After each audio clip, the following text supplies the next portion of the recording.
Hi good morning.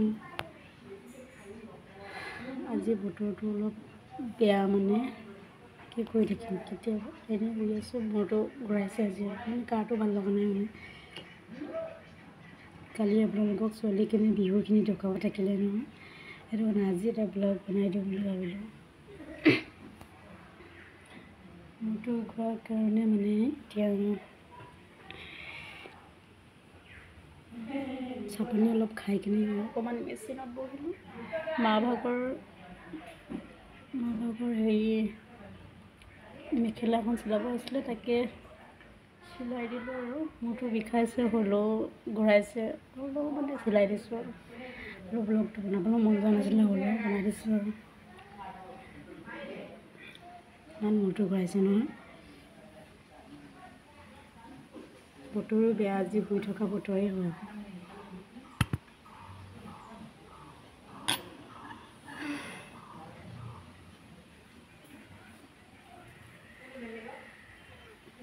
কালি বিহুটো আপোনালোকক দেখুৱাই দিম দেই।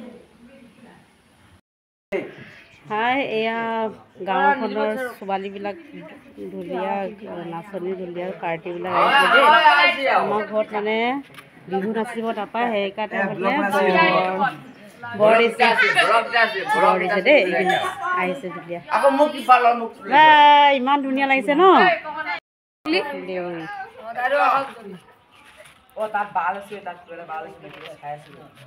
আমাৰ ঢুলীয়া, আমাৰ গাঁৱৰ ঢুলীয়া হয় দেই, এইবোৰ ঢুলীয়া আৰু নাচনী।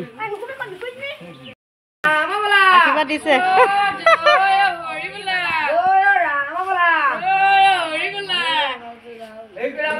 ভালকে দিয়া।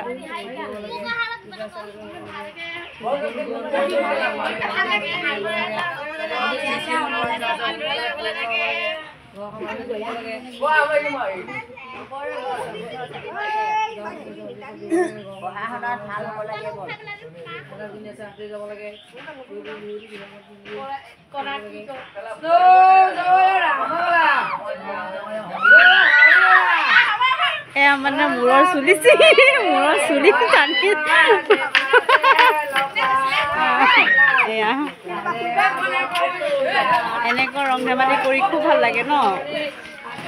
ডেকা গাভৰুবিলাকে দেখিছ, সৰু সৰু ডেকা গাভৰুবিলাকে ধুনীয়াকৈ ৰং ধেমালি কৰিছে। বাই। গধূলি টাইমত মানে আমাৰ পাৰ্চি, জিয়া, বিচিনা সকলোৱে মিলি নাচিব ধৰিছে। আইতা মৰমতে মানে এই নাচাৰ মুগ্ধ হৈ আমাৰ আইতাই মৰ্টনৰ পুৰস্কাৰ দিছে। পাৰ্চি এতিয়া বাদাম খাই, ডালমুট খাই, চাহৰ লগত ডালমুট খাইছে, আৰু খাওঁ আছে, আমনি কৰি আছে একদম। ইমানকৈ নাখায় ন, নুচুবা কেলৈ চুচ। অকণমান বাহিৰলৈ ওলাইছোঁ চা, এতিয়া আকৌ বতৰটো ওলাই দিছে, ৰ'দ অকণমান ওলাই দিছে। উঠনি বতৰটো ঠাণ্ডা। পাৰ্চি বাদামৰ টেমাটো লৈ, ডালমুটৰ টেমাটো লৈ কিনে খুলিব চেষ্টা কৰিব পৰা নাই, মানে কেনেকৈ খুলিছে দেখিছোন, খেলিব লৈছে আৰু। মই আজি ভিডিঅ'টো বেছি দীঘলীয়া নকৰোঁ। বাই বাই, আকৌ লগ পাম।